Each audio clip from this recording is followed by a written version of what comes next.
aí, galera, eu sou o Eduardo Tambellini. E aqui quem fala é o Guilherme Alonso. E esse aqui é o episódio número 10. E hoje a gente vai falar sobre Covid, crédito e cobrança e o resumo de 2020. Boa, vamos lá. Credicast, o seu podcast especializado em cobrança e crédito. Patrocínio, Assertiva Soluções e Faico. Imagine que o cara tem ali uma linha disponível de milhões de reais. A gente gerou aquele pânico, né? Escuta, a estatística é minha, eu conto do jeito que eu quiser. Cara, caiu. Pô, mas o que aconteceu? Cadê a inadimplência?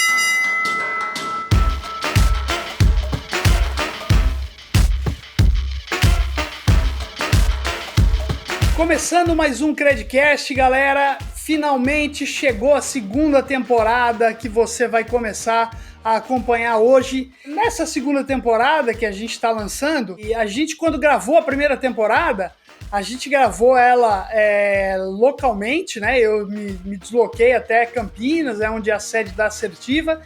E aí, cara, uma semana depois, o que aconteceu?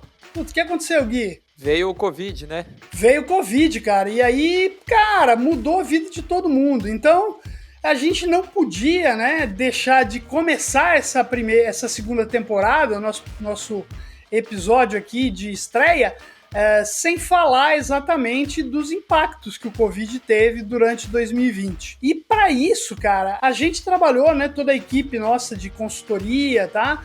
A gente trabalhou num boletim que falasse dos principais impactos, né? Não o impacto em número de mortes, número de vacinados, isso daí a gente já está cansado de ver todo dia na televisão, mas os impactos no que se diz respeito ao mercado, à economia, principalmente as áreas de crédito, cobrança, e é isso que a gente vai começar falando nesse nosso episódio de estreia.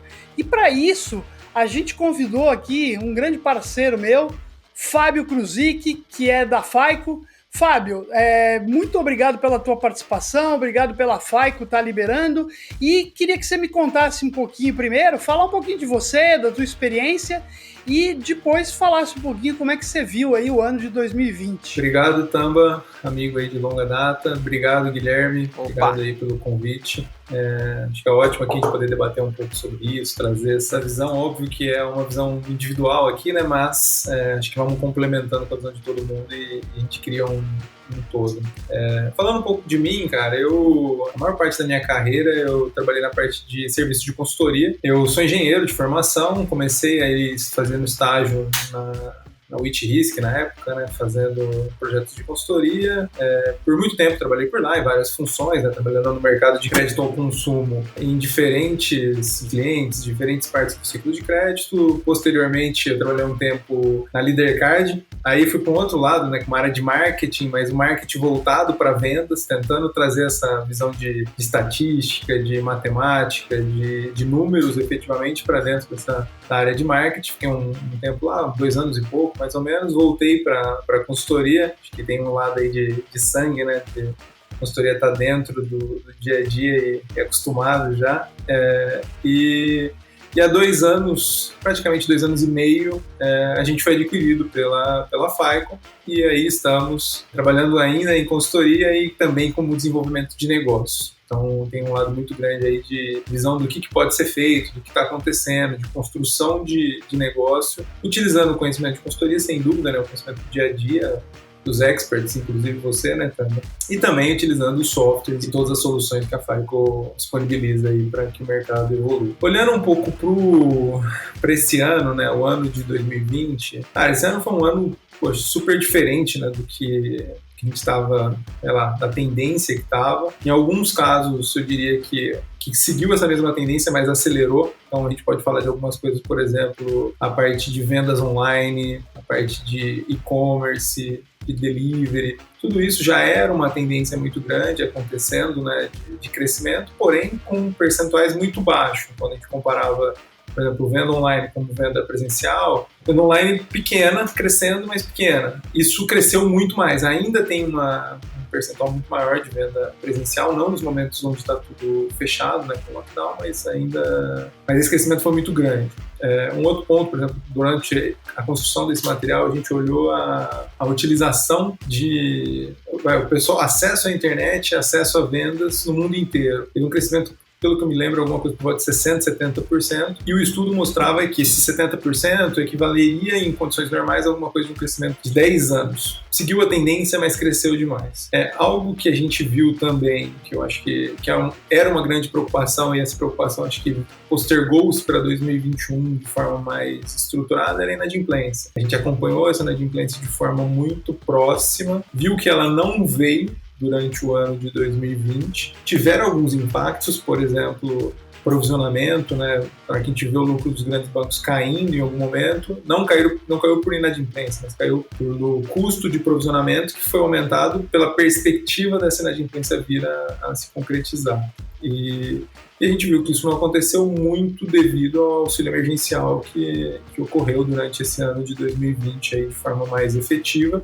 E agora voltou-se, né? A gente está de novo numa situação próxima do que era antes de lockdown, de tudo fechado e tal, assim, não entrando na parte do número de mortos e tudo mais, mas assim, a gente está numa situação parecida e voltando ao auxílio emergencial agora. Mas acho que a grande preocupação foi esse lado de inadimplência, não aconteceu. Tivemos algumas movimentações na parte de concessão, né? Algumas coisas que a gente viu, por exemplo, queda de concessão PF, porque se fechou muito o mercado, foi muito mais restritivo. Por outro lado, acelerou demais a concessão PJ, rapidamente, né? No momento do inicial da pandemia, depois daí estabilizou. Aumento muito grande de por exemplo, PJ Pronamp, créditos de renegociação de dívida também aumentaram muito, e a gente tem acompanhado agora, né, mais proximamente, uma preocupação com inadimplência de carteiras de renegociação de dívida. Isso é algo que a gente tem olhado mais de perto e se preocupado um pouco mais. Olhando nesse cenário de digitalização, a gente viu acontecendo algumas movimentações. Eu acho que o Banco Central tem se preparado há muitos anos para um processo de movimentação, de disrupção, de evolução, e são fomentadores muito grandes desse negócio todo. Então, a gente está aí com o crédito positivo, que era uma agenda do Banco Central já de longa data, né? Agora tem evoluído. A LGPD também é algo global que entrou, e durante esse ano de 2020 o PIX entrando, sendo algo que de alguma forma é uma evolução do que a gente já tem hoje. Traduzindo, o Banco Central tentando fazer com que a gente tenha mais facilidade, tenha um dia a dia mais fácil, que a parte financeira seja um pouco mais transparente. A gente não tenha que se preocupar tanto com o processo financeiro. E o Open Banking, que eu acho que está aí também como algo ainda não real no conceito da gente colher os frutos desse negócio, porém com uma agenda aí para entrar em vigor. E a gente, inclusive, do lado nosso da FAC, fica apostando muito nisso, tanto na parte de ferramentas quanto na parte de analítica, de inteligência para isso. Eu entendo que está tendo uma movimentação muito grande. E olhando para 2021, eu diria que se eu fosse conversar isso em dezembro, eu diria o seguinte: a gente vai mudar, a gente vai começar a voltar para o que era antes, em 2021, mas a gente vai mudar um pouco. Acho que coisas vieram para ficar. Por exemplo, a gente está aqui conversando nós três de forma online, tranquilamente, não necessariamente fisicamente, e eu entendo que esse tipo de coisa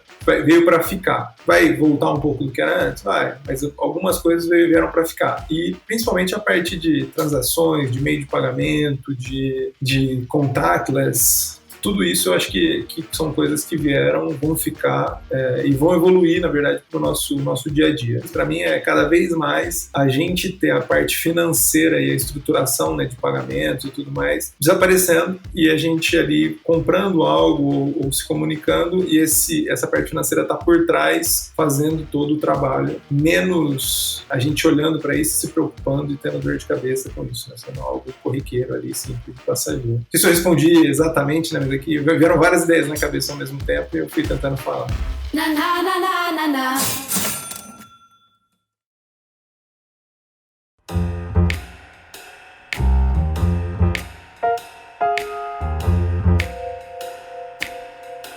Opa, não, eu acho que tá bem dentro do assunto, Fábio. E é legal, né, você ter essa percepção geral desse mercado de crédito e cobrança. E você entrou até um pouquinho na questão das relações de trabalho. Estava lembrando aqui, né, que quando começou todo esse assunto do Covid e aqui na Assertiva a gente a gente foi liberando de pouco em pouco, né? Ó, vai trabalhar em casa. Só que quando veio o anúncio geral, falando assim, ó, pô, todo mundo tem que estar em casa, a gente gerou aquele pânico, né? Então, vou falar aqui particularmente de mim. Quando eu entrei, pelo menos, no meu home broker, para ver lá minhas ações, essas coisas, fiquei de cabelo em pé. Falei, meu Deus, me ferrei legal. Cara, que desespero, hein? E aí deu um desespero na hora, né? Só que assim, tendo uma percepção, né? A gente hoje já fala isso como uma coisa, parece que é mais normal, né? Parece que a gente já tá falando de uma coisa que não tá mais assustando tanto, né? Tanto que assim, a gente tá vendo que tá tendo uma nova, a gente agora, nesse momento, né? A gente tá em março agora, gravando esse episódio, não sei quantos nossos ouvintes vão estar escutando ele, mas a gente sabe que, por exemplo, a situação do Covid de alguma forma tá piorando no Brasil. Só que a gente não vê mais essas quedas, a gente não vê muitas vezes o desespero em algumas empresas sobre o que fazer e assim por diante, né? Então, assim, acho que eu vou estender a pergunta para vocês dois, né? Vocês sempre trabalharam com consultoria. E a gente tem aquela visão do consultor, né? Vai até a empresa, faz todo um trabalho, conversa, e agora, com vocês dois no cenário de consultoria, como que foi essa modificação dentro do trabalho de vocês? Até pensando assim, antes da gente voltar para o assunto de crédito e cobrança, mas como que vocês percebem essa mudança na relação de trabalho também, principalmente levando em consideração a questão da consultoria? Deixa eu falar um pouquinho também, porque acho que isso daí é exatamente o que estava na minha cabeça aqui para falar. Cara, se eu pegar 2019, eu fazia uma contagem de quantos trechos de avião eu fazia, né? E eu fazia contagem trecho a trecho aí, e cada trecho era um voo, né? Aí, às vezes as pessoas falavam, pô, mas você tá indo para Porto Alegre, você parou em Santa Catarina, você contou 2. Eu falei, escuta, a estatística é minha, eu conto do jeito que eu quiser. Mas, enfim, em 2019, eu fiz 71 trechos de avião, né? Então, você imagina, é óbvio, muitos deles eu fiz para um lugar onde a gente acabou ficando 3 dias, 4 dias, mas eu fiz também trechos que você muitas vezes ia para um lugar para uma reunião, né? E você acabava fechando seu dia inteiro para uma reunião, por exemplo, São Paulo, Rio, né? A gente tem muito essa situação de tinha muita reunião São Paulo, Rio. Antigamente, quando eu trabalhava na Fininvest, às vezes você ia numa manhã para uma reunião, voltava à tarde, à noite.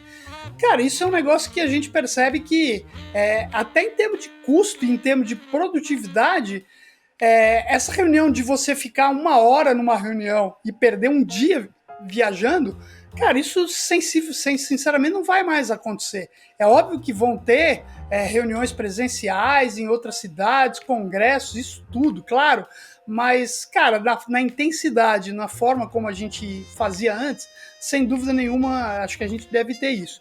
E assim, a parte de consultoria, né, acho que o Fábio também, a gente já trabalha em home office há muito tempo já, então a gente não foi uma questão que, nossa senhora, como é que vai ser? Porque a gente já tinha essa relação, né? E a gente ficou impressionado o quanto que isso funcionou, né? Porque a gente tinha projetos de consultoria onde você ia, muitas vezes ficava 1 semana, 4 dias num cliente. Cara, a partir dali não tem mais isso. E aí, como é que nós vamos fazer? Cara, e a gente fez. Né, a gente tocou projeto de forma remota, muitos projetos, e ainda continua tocando hoje, né? Então, sem dúvida nenhuma, poxa vida, para uma apresentação de um produto, você tinha uma situação de estar presente no local. Hoje em dia, você, sem dúvida nenhuma, tem uma capacidade, né, por toda a evolução que a gente teve plataformas, né, de uma forma muito diferente. Então, cara, acho que essa mudança, né, a gente tenho certeza que a gente vai falar aí de muitos desses assuntos, né? Fábio citou Open Banking, Pix, LGPD, tá tudo isso programado para que a gente possa falar agora nesses próximos episódios também, né? Essa temporada do Creditcast já é uma temporada um pouquinho diferente, vocês não vão ouvir tanto só eu e Gui, né? A gente tem convidados aqui em todos os episódios, né? E sem dúvida nenhuma a gente vai falar um pouquinho, e a Covid, né, que a gente ainda está vivendo, ainda vai ser um fator aí relevante para que a gente possa falar um pouquinho em cada um desses episódios. Só complementando aí, Thamba, eu concordo, esses pontos que você trouxe em relação a possibilidades, né, que que esse trabalho remoto trouxe, eu acho que eu concordo 100%, eu acho que são excelentes. Eu acho que a gente hoje consegue, por exemplo, fazer uma reunião com o presidente da FAICO, com executivos da liderança internacional da FAICO, com clientes locais de forma simples e fácil. Conversa com eles, agenda isso e marca uma reunião. Coisas que a gente fazia antes uma vez por ano. Trazia os executivos globais para cá para bater um papo, uma vez por ano. Agora a gente consegue fazer isso com uma cadência muito maior. Agora, por outro lado, eu acho que o que está faltando é o cafezinho, é o almoço, é aquela relação não do trabalho simplesmente.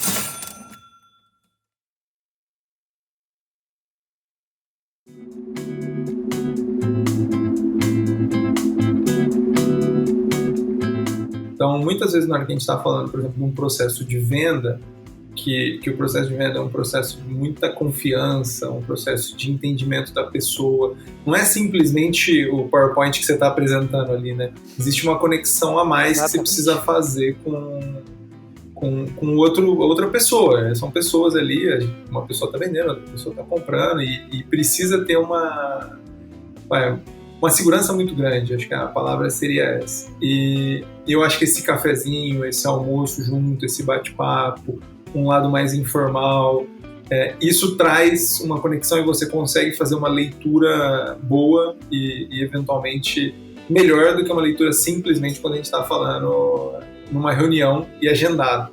Eu tenho conversado muito com o pessoal que eu digo o seguinte, não tem como você agendar uma reunião para você falar de algo que não foi combinado.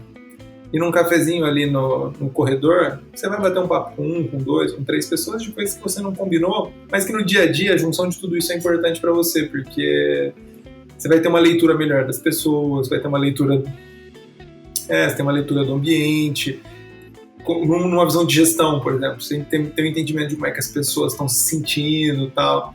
Atrás das câmeras é um pouco mais difícil fazer essa leitura, né? A gente tem até como padrão nosso, a gente tem 2 cafezinhos durante o dia e é um espaço aberto para quem quiser entrar, bater um papo. É legal, é melhor do que não ter, mas o cafezinho presencial é sempre bom, né? Então, acho que assim, eu sinto saudade de dar um pulo no escritório, não precisamos ficar 100% no escritório, não precisa ser presencial 100%, sim. Mas ir lá, bater um papo, falar com o pessoal, eu sinto saudade. Eu, particularmente, acredito que a gente vai partir muito para um modelo híbrido. Híbrido, exatamente. Então, acho que vai ter essa combinação. Só complementando aqui, né, o Fábio estava falando dessa questão do cafezinho, do almoço, né? Até lembrando, né, Fábio, quando a gente planejou a gravação do Credcast, a gente tinha planejado a gravação num estúdio, então eu tinha até marcado, agendado um almoço com o Fábio. Pô, não vai ter o almoço. Tá na minha agenda aqui, tocou agora há pouco falando, almoço também. Exatamente. Esses dias, né, até falando desse mesmo assunto, eu estava conversando com um cliente nosso, um amigo também, e ele falou assim, não, esse assunto aí eu tratei com o Fernando lá no Otávio Café, faz 4 anos atrás. Eu falei, meu Deus, o Otávio Café, que saudade.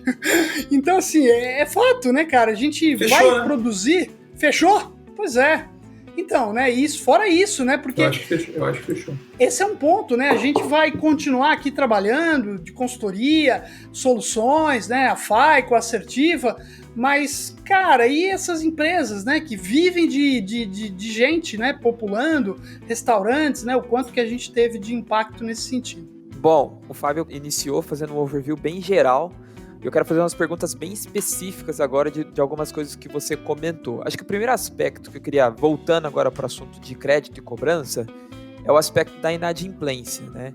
Você comentou que a gente não teve um aumento expressivo da inadimplência no ano de 2020.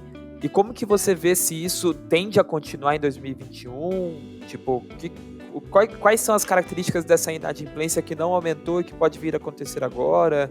Então, como que vocês veem isso? Tá, eu vou trazer aqui uma visão inicial e daí depois eu deixo o Tamba complementar e trazer detalhes, que o Tamba é o expert no assunto. Cara, eu enxergo o seguinte, que assim, não é que a gente não teve um crescimento da inadimplência, a gente teve queda da inadimplência durante o ano de 2020. E isso se dá de forma, para mim, muito uma relação muito direta com o volume de dinheiro que o governo colocou como ajuda emergencial. Então, assim, o governo injetou muito dinheiro, e aí, assim, não foi só o Brasil, né? Vários países fizeram isso. Alguns fizeram mais, outros menos. Dentro da América Latina, o Brasil acho que foi o segundo que mais fez comparativamente com o PIB, né? O Peru foi o primeiro, o Brasil foi o segundo, acho que com 8% do PIB como ajuda emergencial. Então, assim, cara, teve uma injeção muito grande, teve outros impactos. Por exemplo, nos Estados Unidos, há estudos mostrando que o crescimento das ações na Bolsa de Valores tem uma relação muito grande com essa ajuda emergencial também, porque teve uma liquidez muito grande de dinheiro na mão das pessoas, elas investiram, a renda fixa está quase zero, comparativamente ou negativa, olhando isso real, né, descontando a inflação. Então, acabou que a minha visão é assim, a gente não teve inadimplência ou melhorou a inadimplência durante o ano de 2020. Porém, outros indicadores, por exemplo, o indicador de desemprego, cresceu. Renda média ficou estável, subiu um pouco, mas também tem essa relação de auxílio. Então, assim, na hora que a gente olha uma perspectiva para 2021, com o auxílio voltando, mas um auxílio menor, né? Um auxílio um pouquinho mais magro voltando. Pessoas desempregadas já há um tempo maior. A gente entrar em lockdown de novo, né? A gente já está em lockdown agora de novo. Então, todas essas medidas juntas, e aqui, veja bem, aqui eu não estou criticando as medidas, tá? As medidas eu acho que assim, existem a favor e contras. Eu acho que a situação que a gente está é uma situação muito crítica e é importante que se tomem medidas agressivas para que isso se melhore, né, para que a gente consiga fazer uma situação melhor. Você não vai entrar no mérito da criticidade em relação ao que está sendo feito, porém, o que está sendo feito vai gerar algumas consequências e há uma expectativa, sim, uma preocupação em relação a gente ter aqui uma bolha de inadimplência que pode vir a estourar. Então, quando a gente olha os indicadores tendo um pequeno acréscimo em relação à inadimplência em carteiras específicas, por exemplo, carteira de renegociação de dívidas, e é importante que a gente esteja acompanhando isso. Então, assim, eu olhei 2020 com uma forma muito boa, artificialmente, mas muito boa. 2021 eu acredito que a realidade virá e a gente precisa estar acompanhando. Quando virá? Não sei. É difícil a gente ter uma clareza disso, né?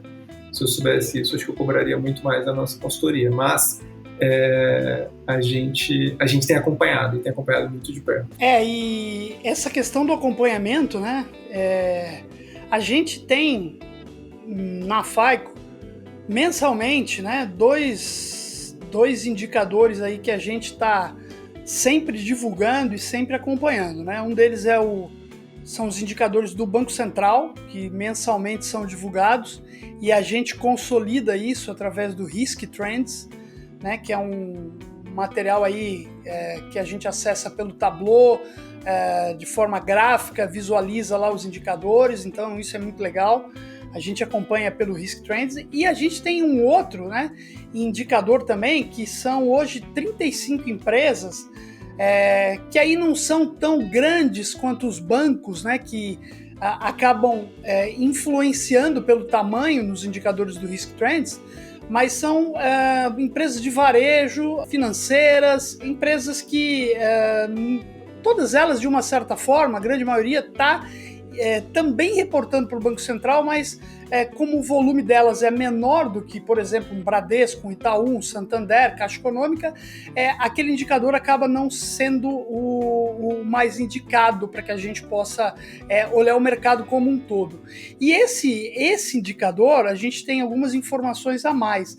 Então, a gente teve, desde o início da pandemia, muito atento à questão da inadimplência, porque pô, cara, todo mundo parado, tudo fechado.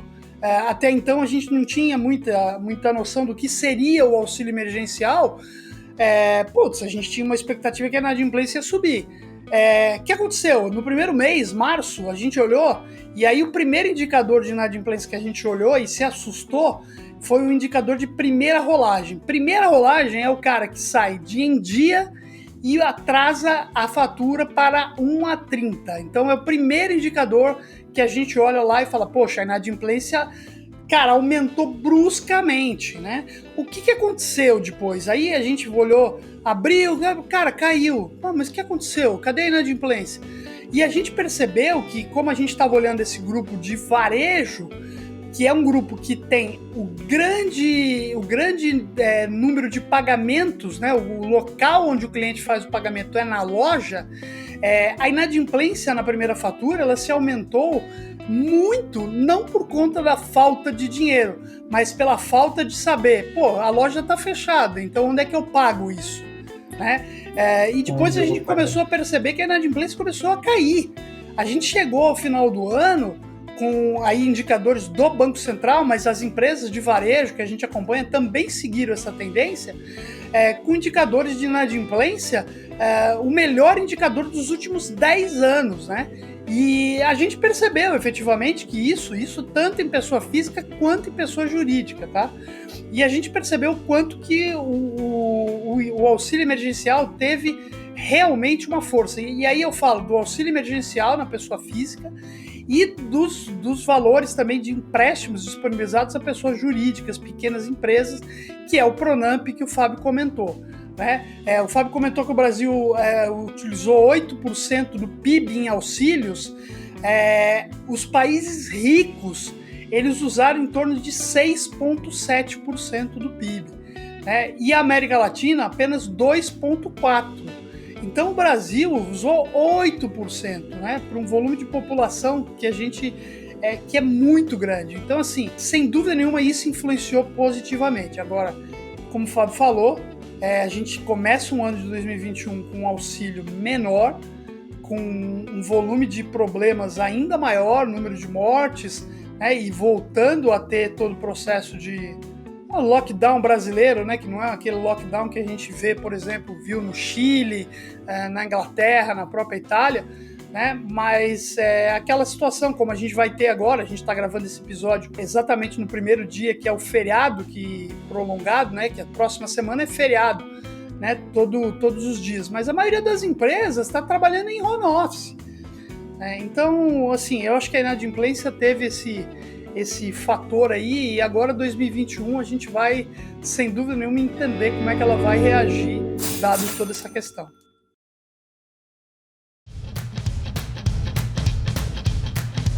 Teve outro aspecto que também vocês comentaram, que foi, tipo assim, na questão do crédito PJ, né, que ele foi maior, né, a concessão de crédito PJ do que o PF. E eu queria que vocês comentassem também um pouco mais sobre esse aspecto, por que isso aconteceu e tipo, qual que é o impacto disso também, né, durante o ano. Quando a gente olha o crédito de pessoa jurídica, a gente realmente vê, né, no Banco Central, a linha de crédito de pessoa jurídica, a gente vê um crescimento muito grande, né, principalmente nos meses de março, abril, tá? Aí a gente olha e fala, mas espera aí, então o que aconteceu, né? Porque na pessoa física, o grande produto que influencia a carteira total do Bacen de pessoa física é o cartão de crédito, né?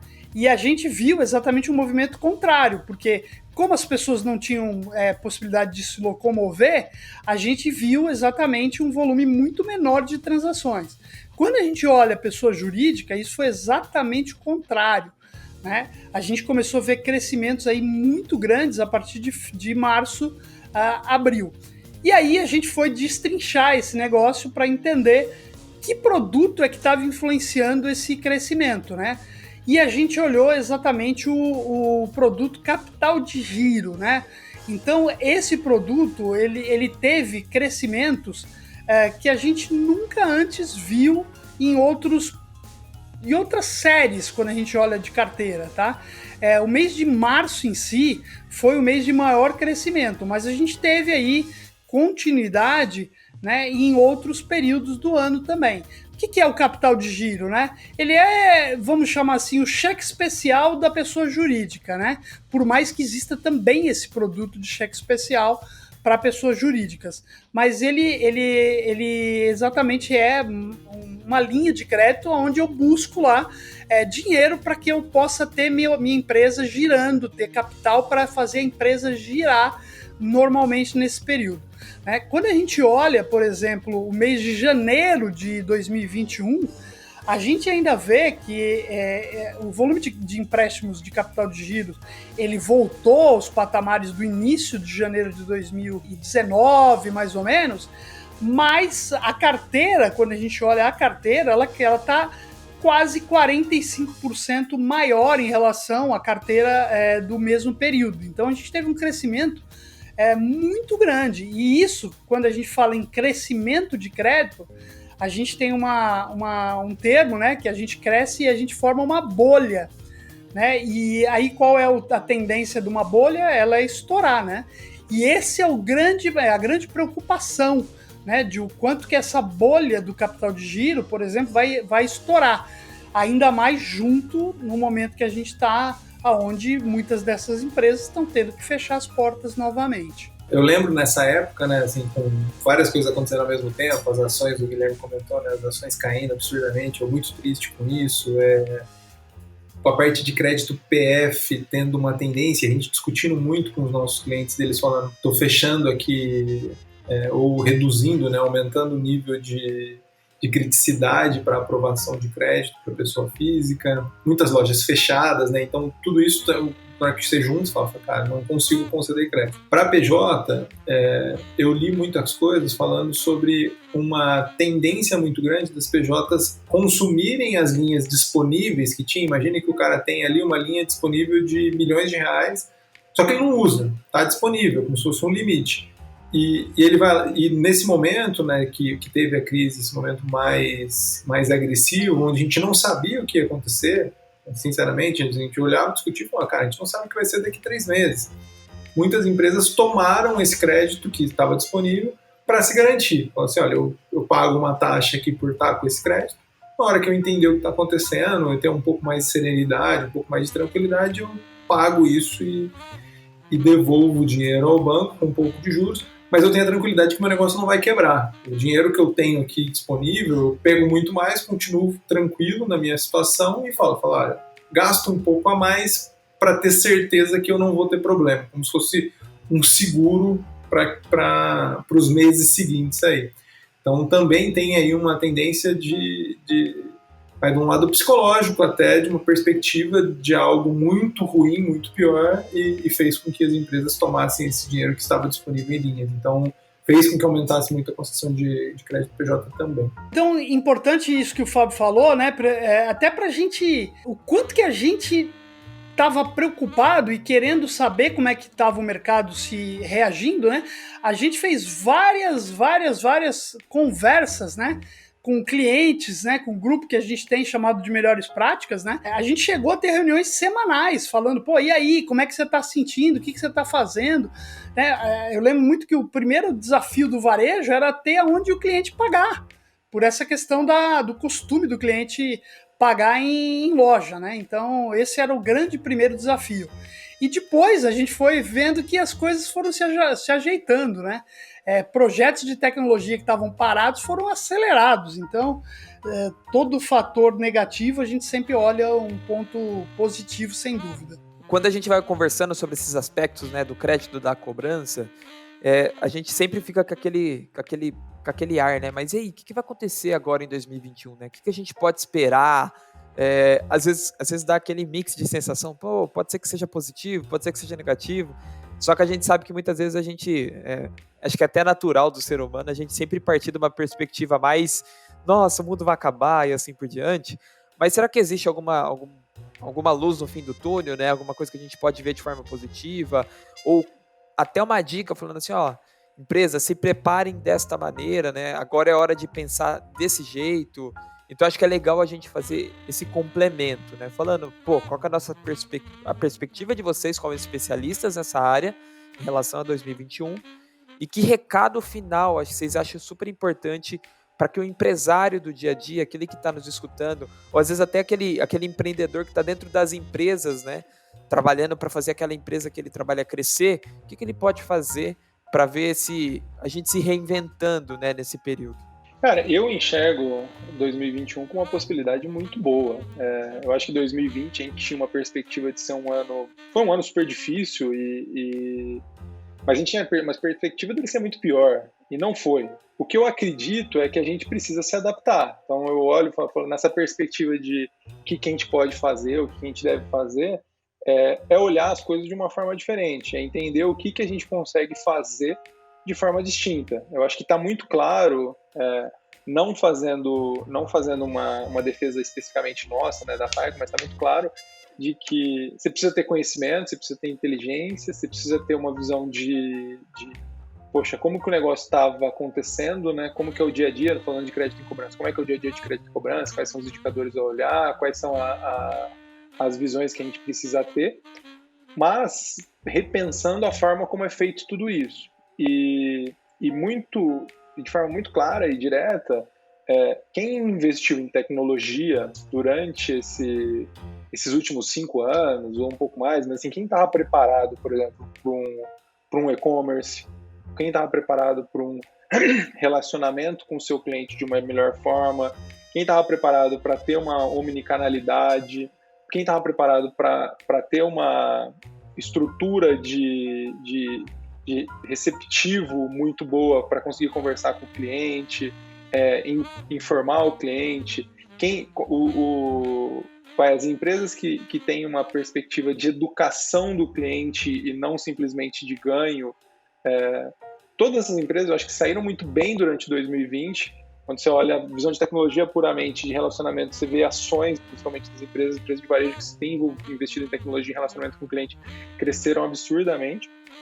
E eu olho o 21 continuando nessa mesma pegada. A gente precisa estar preparado para olhar a forma, a experiência do cliente, o relacionamento com o cliente, o que a gente quer ofertar ao cliente, o que a gente quer receber dele, de uma forma diferente do que a gente olhava no passado. Então, assim, acho que essa visão de reinventar, eu enxergo que é a gente reinventar o que a gente já faz. Quando eu trouxe lá de falar que os serviços financeiros devem ser transparentes, a minha visão é que o serviço financeiro deve ser algo que está acontecendo ali, mas o cliente nem percebe. Muito legal. Eu acho que esse é o caminho, não quero ficar aqui falando mais uma vez tudo que a gente já falou e principalmente o que o Fábio já disse, né? Eu acho que 2021 tem muita coisa que vai acontecer ainda. A gente vai ter a oportunidade de discutir aqui nos próximos episódios, né? O que já está por aí, o que vem ainda, né? LGPD, Birô Positivo, Open Banking. Cara, eu acho que a gente, principalmente, né? A gente não está parado, né? Em termos de evolução. Né? O Covid não foi algo que fez a gente paralisar totalmente nossas ações. Né? E o mundo vai continuar andando, as pessoas vão continuar se superando. Né? Eu acho que em momentos de crise, geralmente são os momentos onde a gente consegue as maiores evoluções. Então, eu acho que esse é o caminho. A gente tem muito aí o que falar aí também no Credcast. E, cara, rezar para que isso aí acabe logo e vai acabar, se Deus quiser.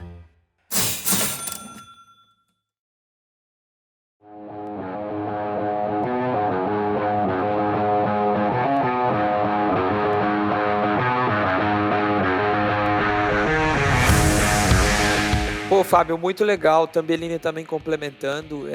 No ano passado, né, Tambelini, a gente teve a oportunidade de conversar mais a fundo também sobre esse relatório. Sim. Eu acho que toda essa perspectiva que vocês trouxeram, além de mostrar, né, que de alguma forma a gente conseguiu talvez conter ali um avanço muito, muito agressivo, né, nesse primeiro momento, mas é legal também ver pessoas experientes no mercado falando que é possível se reinventar, é possível ter uma perspectiva positiva, mas é importante também que as empresas entendam a importância da transformação digital, né? Entendam a importância da omnicanalidade para poder realmente estar mais próximo do seu cliente. E eu fico assim, muito honrado de ter essa conversa com vocês nesse período, que eu acho que é super importante para todo empresário e para qualquer pessoa aí, né, que tem o seu negócio e que está tentando realmente fazer diferente nesse ano também. Pô, Fábio, queria te agradecer também por ter aceitado esse convite e ter feito esse papo super bacana com a gente. Exatamente, também, super obrigado aí. Para quem ficou interessado nesse relatório, nesse boletim sobre crédito e cobrança que a gente construiu, ele foi disponibilizado, né, para toda a nossa rede de clientes, contatos, amigos. Ele está no LinkedIn também, eu no meu perfil ele está disponibilizado lá. Se alguém tiver dificuldade, por favor, fique à vontade de me chamar no LinkedIn, Eduardo Tambellini, e também ao Fábio, né, Fábio Kruzik no LinkedIn, que a gente, com todo prazer, disponibiliza esse relatório. Então, é isso, Fábio, mais uma vez, muito obrigado aí por você ter participado com a gente aí nesse papo. Que isso, eu que agradeço. De novo, obrigado, Taba, obrigado, Guilherme. Agradecendo a Faico Assertiva também pela iniciativa, acho que a iniciativa é super legal. Eu escuto assiduamente, né? A primeira temporada assisti inteira, até apareceu no meu... Na hora que eu fiz a minha retrospectiva do Spotify, apareceu lá, o podcast mais escutado, o Credcast. Então, isso aí, que beleza. Agradeço aí pra vocês, o papo foi ótimo. Saímos daquele mundo só eu e você, né, Gui? Com certeza. E estamos trazendo aí uma galera muito, muito, muito capacitada e inteirada para falar aí sobre todas as questões. Mas antes da gente finalizar, acho super importante a gente comentar aqui, falar um pouco sobre os nossos patrocinadores, aqueles que realmente apoiam o programa, agradecer a Assertiva Soluções e também a Faico, duas empresas bem presentes em todo o ciclo de crédito das empresas.